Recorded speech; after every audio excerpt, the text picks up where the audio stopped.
Shalom, selamat sore saudara-saudara yang dikasihi dalam Tuhan. Salam sejahtera buat kita semua. Ketemu lagi dengan saya Rini dalam katekismus kita yang ke-34. Pertanyaan buat kita semua di katekismus kali ini adalah, mengapa kita menyebut Dia Tuhan kita? Jawabannya kita akan lihat.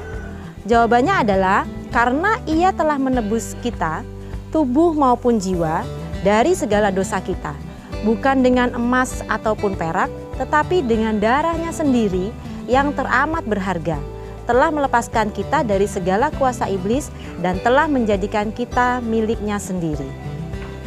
Melalui jawaban yang ada, katekismus kita kali ini akan kita bahas menjadi 2 poin. Poin yang pertama adalah karena Tuhan adalah penebus kita. Terdapat di dalam Yesaya 47 ayat yang keempat. Saya akan bacakan buat saudara-saudara sekalian. Yesaya 47 ayat yang keempat.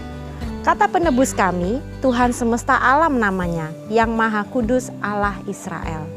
Dalam ayat ini, kata penebus kami menunjukkan bahwa Allah itu adalah penebus bagi umat Israel.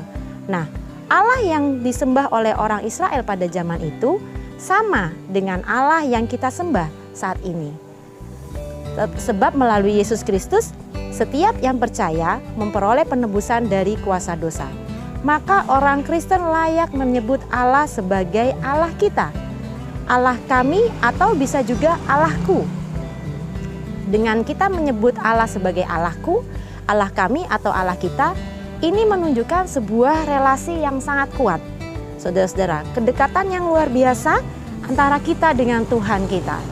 Jadi, kalau kita sedemikian dekatnya menyebut Tuhan kita adalah Tuhan sebagai penebusku, penyelamatku, maka mari jangan sia-siakan kasih karunia yang Tuhan berikan kepada kita. Oleh sebab itu, kita mau hidup sesuai kehendak Tuhan, karena dengan begitu kita dapat mempermuliakan nama Tuhan. Poin yang kedua adalah kita dijadikan anak Allah. Terdapat di dalam Galatia 4 ayat 7. Saya bacakan buat saudara-saudara sekalian. Galatia 4 ayat 7. Jadi kamu bukan lagi hamba, melainkan anak. Jikalau kamu anak, maka kamu juga adalah ahli-ahli waris oleh Allah. Sebagai orang percaya, kita telah diangkat menjadi anak-anak yang ilahi, yaitu melalui Yesus Kristus. Kita diangkat dengan tujuan menjadi ahli waris kerajaan Allah. Status kita orang percaya sebagai anak-anak merupakan konsep yang berbeda dengan dunia. Sebab dari agama lain konsep tentang Tuhan itu seperti batu, kayu, atau buatan tangan.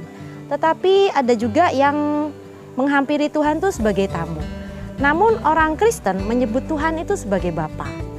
Nah, jadi Bapak Ibu yang diberkati oleh Tuhan, jikalau kita menyebut Tuhan itu sebagai Bapa kita, maka marilah kita hidup mencerminkan Bapa kita. Hidup kita menyenangkan Bapa kita, hidup mengasihi Bapa, hidup mempermuliakan Bapa. Biarlah melalui katekismus kita sore hari ini kita semakin mengerti lagi apa yang harus kita perbuat sebagai anak-anak Bapa. Selamat sore, Tuhan Yesus memberkati kita semua.